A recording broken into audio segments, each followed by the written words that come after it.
Cuentacuentos.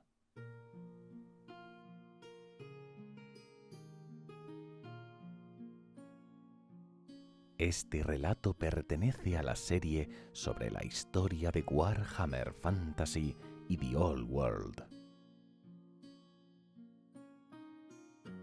Gracias a la web Biblioteca del Viejo Mundo por permitirme compartir contigo este relato. Si te gusta mi contenido, puedes ayudarme a continuar haciéndolo cuando te suscribes, le das a like y dejas un comentario. Ahora, acomódate y déjate llevar por esta historia.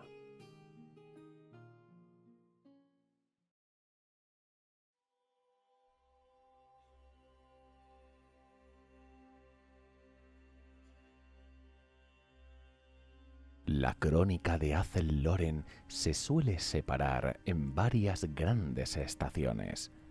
La estación del Renacimiento, la estación de la Redención y otras estaciones. Cada una marca el paso de varios siglos y por lo tanto de muchos cientos de estaciones menores en el roble eterno. Hielo, renacimiento, caza y marchitamiento. No hay nada que determine cuándo acaba una gran estación y empieza otra. Y en ocasiones nadie nota el paso entre grandes estaciones hasta que no han pasado muchos años desde su cambio. En una sociedad más rígida, una laxitud de este tipo llevaría a todo tipo de problemas en el sistema burocrático. El Azel-Loren es sencillamente la forma en que se vive.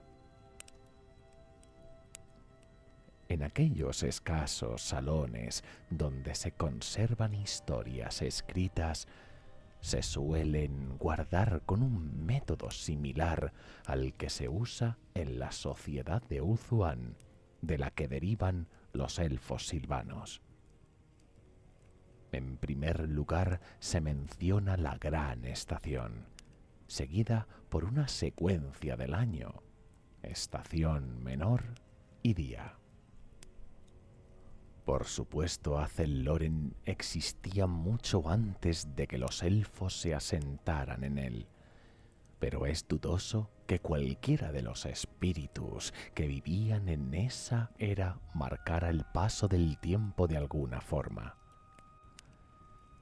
Si lo hacían, no se conserva ningún registro, y los milenarios supervivientes no suelen hablar de tiempos pasados. Se suele considerar que los años anteriores a la llegada de los elfos forman parte de la estación olvidada. Algunos elfos mantienen que debió ser la época de mayor gloria de Azel-Loren, antes de que los elfos lo mancharan con su presencia. Sin embargo, la mayoría opina que sólo tras su llegada el bosque conoció la auténtica magnificencia. La verdad, como siempre, está en algún punto intermedio. Mucho tiempo atrás, antes de la llegada del caos, antes incluso de la aparición de los elfos, un gran bosque enraizó sobre el mundo. Al igual que muchas otras cosas, ese bosque fue obra del trabajo de los ancestrales, que plantaron sus semillas y esquejes como parte de su gran experimento. No fue una arboleda con influencia mágica tal y como lo fueron las junglas del sur, sino una forma de vida única entre todos los reinos del mundo. Por supuesto, Habían existido otros bosques antes de ese momento, y otros existirían más adelante, pero eran simples copias por comparación, poblados por árboles que no poseían pensamiento ni voz y que no se podían proteger de aquellos que los usaban para simplemente encender fuegos o buscar refugio. Este gran bosque era diferente, ya que había espíritus poderosos que moraban entre sus árboles. Es imposible decir si esto era parte del diseño de los ancestrales, si fue causa de los dioses elfos, o si se trató de alguna influencia que se infiltró en las almas de los árboles. Pero conforme el tiempo pasó, los árboles pasaron a pensar de una forma para la que no habían sido creados y conocieron sentimientos como el odio y la ira. El gran bosque trató a algunas razas con tolerancia, incluso con amistad. A otras, en especial a aquellas avariciosas que solo veían a los árboles como una fuente de combustible, las hizo frente con furia implacable, ayudando a que se crearan leyendas de árboles demoníacos implacables que durarían milenios. En esa época, el roble eterno del corazón del bosque ya había extendido sus raíces por muchas tierras, creando una telaraña de raíces que los espíritus del bosque podían usar para alcanzar lugares lejanos. De esa forma, el gran bosque descubrió las tierras de verano de Abelorn en Ulthuan y a los elfos que habitaban tal isla.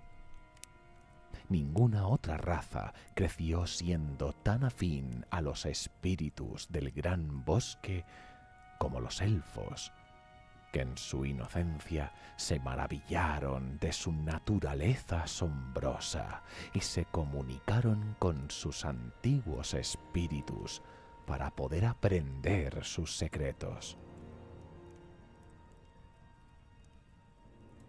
Un espíritu en particular, Durthu, o corazón de roble, como los elfos le llamaron, se encariñó especialmente con la gente de Abelorn, en especial con su reina eterna, Astariel. No tardó en enseñarles cómo dar forma a los árboles sin dañar las ramas, y les bendijo con muchos otros secretos de su gente. Poco después, Abelorn floreció en una nueva era que eclipsaría cualquier otra posterior.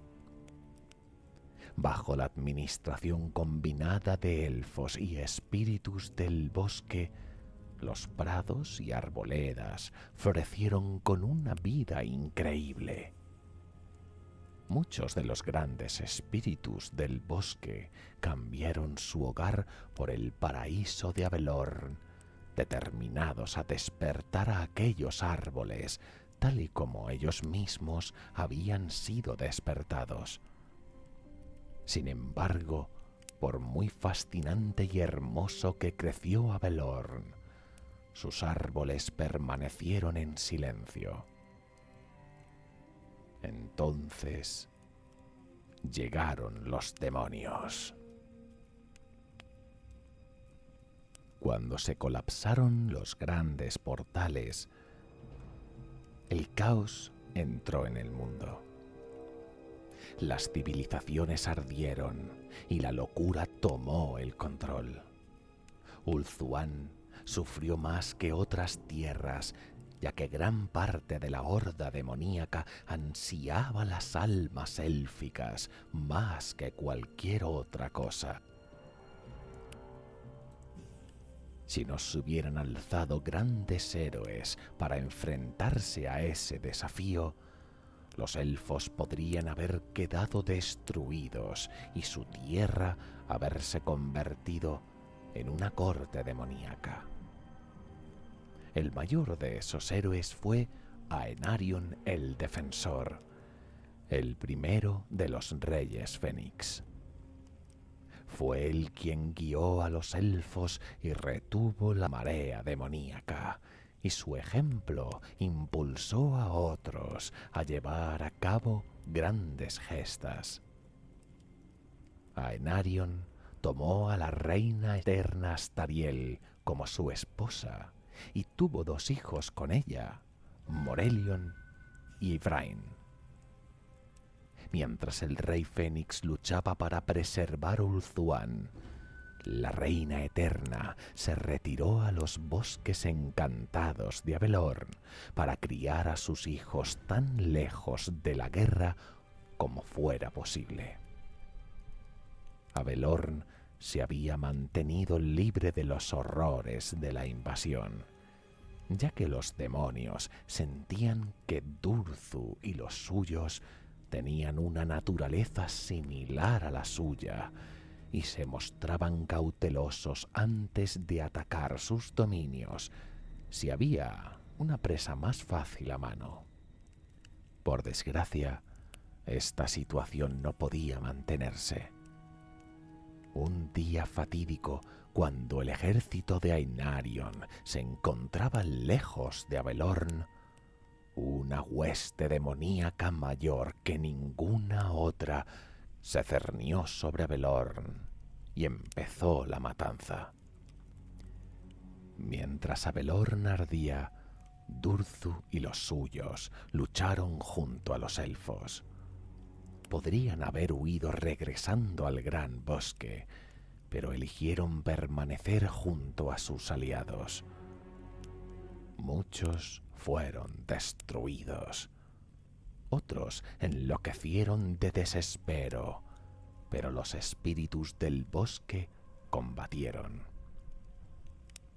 Mas Avelorn no podía salvarse solo con el valor o la fuerza de las armas.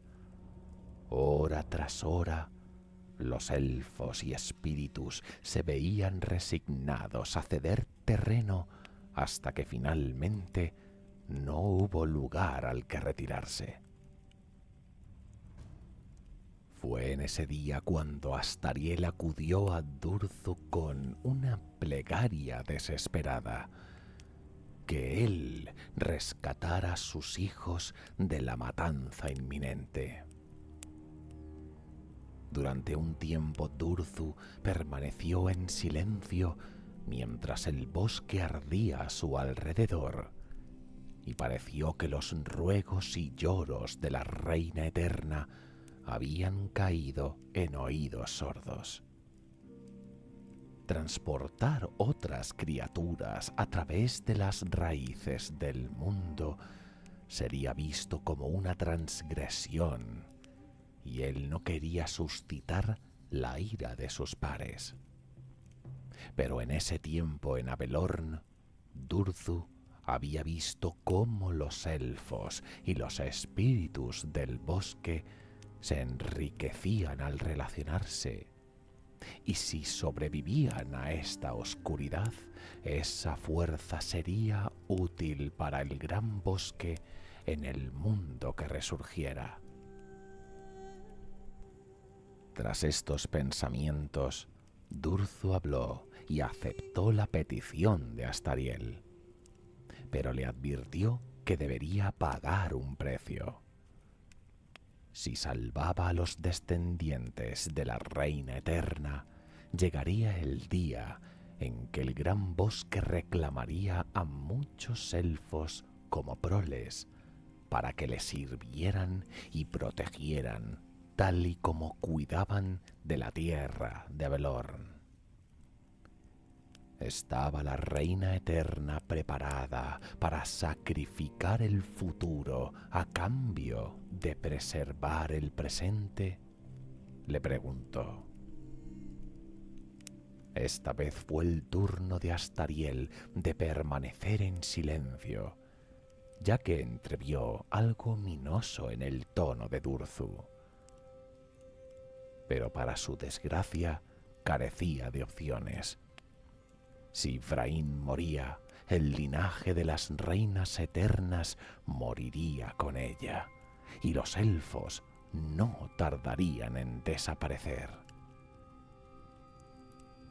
Fue en ese momento cuando un demonio colosal irrumpió en las filas élficas, rugiendo su triunfo mientras se deshacía de los últimos guardaespaldas de la Reina Eterna con sus 4 brazos.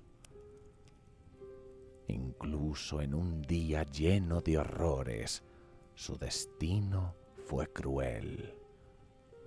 No se trataba de un soldado de a pie de la hueste demonio del temible Enkari, el siervo preferido del sediento Slaanesh. No era únicamente un asesino implacable, sino que también era un devorador de espíritus, ya que su cruel abrazo no llevaba la muerte, sino el olvido del alma.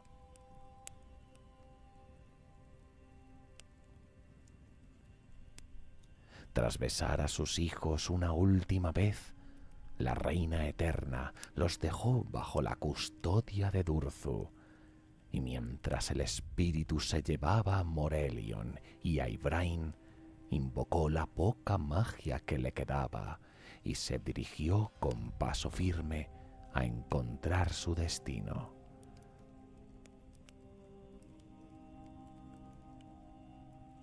Cuando Durzu regresó al gran bosque, su hogar también había resultado afectado y no se encontraba en un estado mucho mejor que Avelorn.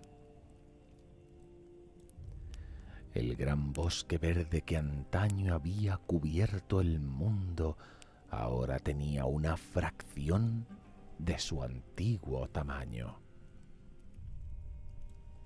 La tierra donde se asentaba mostraba las cicatrices del fuego y la magia salvaje, y sus fronteras se veían asaltadas por incontables enemigos.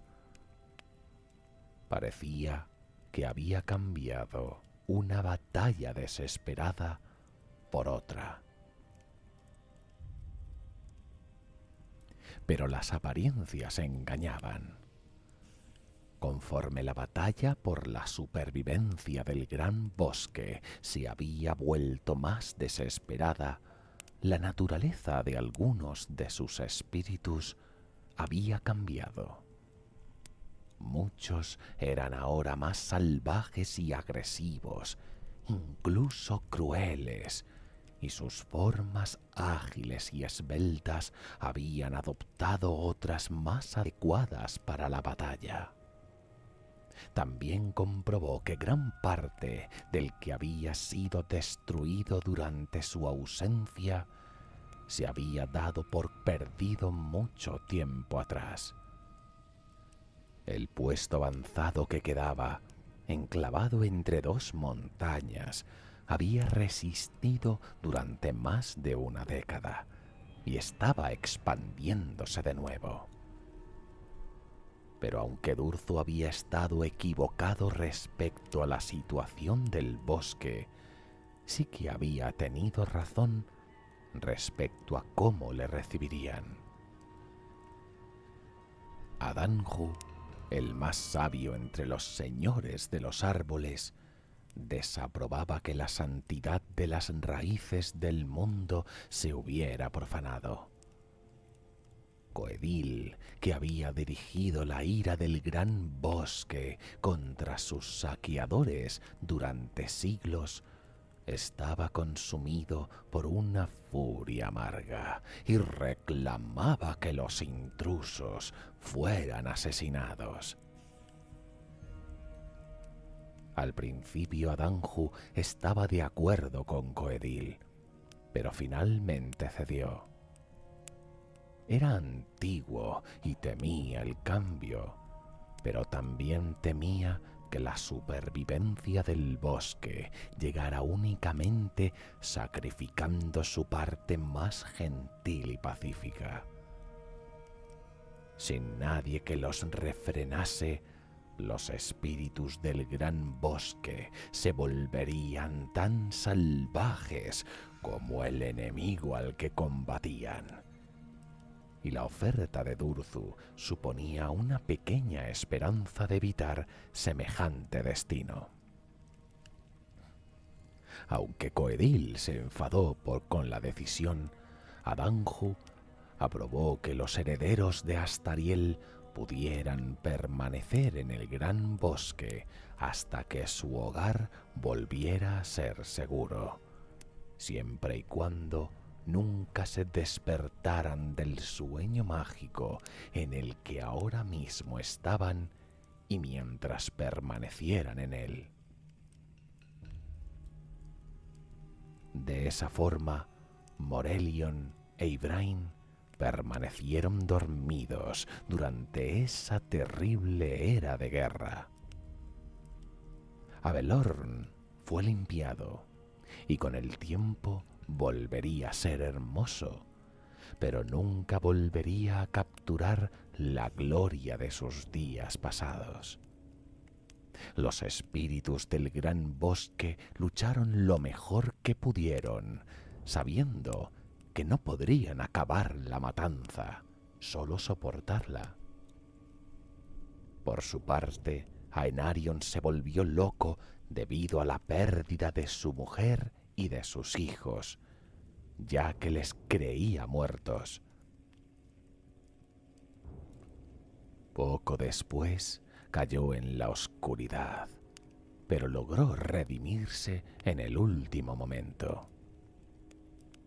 Finalmente el mundo se salvó, no debido a la fuerza de las armas, sino gracias a la sabiduría de un hechicero elfo, cuyo gran ritual expulsó a los demonios del mundo. Tras la marcha de los demonios, Durzu pudo cumplir la promesa hecha a Astariel y devolvió a Morelion e Ibrain al hermoso Valle Gaen de Ulthuan, donde los descubrieron los suyos. Ninguno de los hermanos recordaba haber abandonado Ulthuan, únicamente que Corazón de Roble les había rescatado la noche del sacrificio de su madre. Ibrain no tardó en convertirse en la siguiente reina eterna y Morelion en su protector. Y en lo que respecta a Durzu, quería reconstruir la gloria de Abelorn, pero sabía que el gran bosque necesitaba más urgentemente su guía, así que reunió a casi todos los espíritus que habían sobrevivido a la invasión de Ulthuan y regresó a su hogar. Pasaron muchos siglos.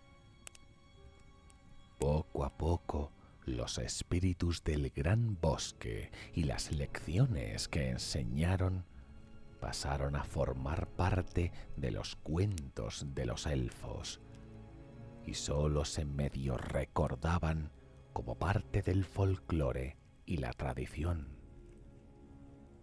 De nuevo Ulthuan creció en poder y gloria y estableció muchas colonias allende los mares. El mundo sufrió terremotos y las raíces del mundo quedaron cortadas, dejando aislado al gran bosque del resto del mundo. A pesar de ello, los antiguos se mantuvieron vigilantes, esperando la oportunidad de cobrarse la deuda de Astariel.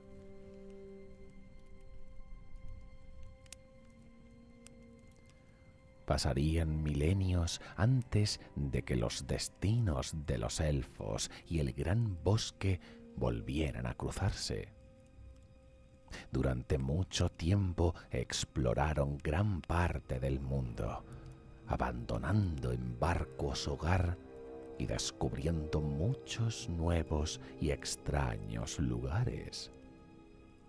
Pasaron miles de años hasta que encontraran una costa digna de ser colonizada, puesto que su exuberante isla natal les proporcionaba todo lo que pudieran necesitar. De hecho, no empezaron esta búsqueda hasta que Ulthuan fuera profanada por las fuerzas del caos y el primer rey Fénix, Aenarion, el más bravo guerrero que jamás haya pisado la faz de toda la tierra, murió. Con la paz generada tras su muerte, el poder de Ulthuan alcanzaría su momento álgido y los elfos establecerían colonias en tierras distantes. Durante el reinado del rey Fénix Belshazzar, que gobernó Ulthuan más de 4000 años antes del nacimiento del héroe humano llamado Sigmar, los elfos empezaron a colonizar el mundo. Mientras los bárbaros ancestros de los humanos luchaban aún entre sí, los elfos se convirtieron en los dueños indiscutibles de los océanos. Sus elegantes barcos de blanco velamen surcaban los mares de parte a parte. Cartografiaron los océanos y las tierras y establecieron infinidad de asentamientos. La mayor concentración de colonias se encontraba en una tierra que ellos habían llamado Elfin Arvan y que más tarde las jóvenes razas pasarían a conocer como el Viejo Mundo. La mayor parte de ellas se fundaban en la costa, pero muchos elfos se internaban tierra adentro. Algunos eran guiados por sueños o por visiones, otros por una urgencia que no podían explicar fácilmente, y otros por una ansia que les llevaba a poner sus pies sobre los caminos que no habían sido hollados desde los albores de la creación. Cuando los elfos de Ulthuan pisaron por primera vez el Viejo Mundo, descubrieron la naturaleza en estado salvaje. Establecieron sus colonias en la costa y las tierras de los alrededores fueron cultivadas. Unos pocos exploradores elfos se adentraron hacia el interior del bosque. Algunos remontaron los grandes ríos en elegantes bajeles élficos. Otros llegaron a las colinas de las montañas grises. Los comerciantes siguieron las rutas abiertas por los exploradores, regresando a las colonias costeras con objetos extraños y maravillosos, que después llevaron a la lejana Ulthuan como artículos de lujo exóticos. Establecieron contactos con los enanos, y así dio comienzo una gran era de comercio y amistad entre las dos razas. Los exploradores y comerciantes enanos acudieron desde el este. Llegaron a las montañas grises en la misma época que los elfos, o quizás antes, y empezaron a extraer minerales preciosos. Tenían pocos motivos para descender al bosque denso que se extendía entre las montañas y el mar. Sin embargo, entraron en contacto con los elfos del oeste y comenzaron a intercambiar artefactos y a comerciar. Los enanos viajaron hacia las colonias élficas para incrementar su comercio y ambas razas prosperaron.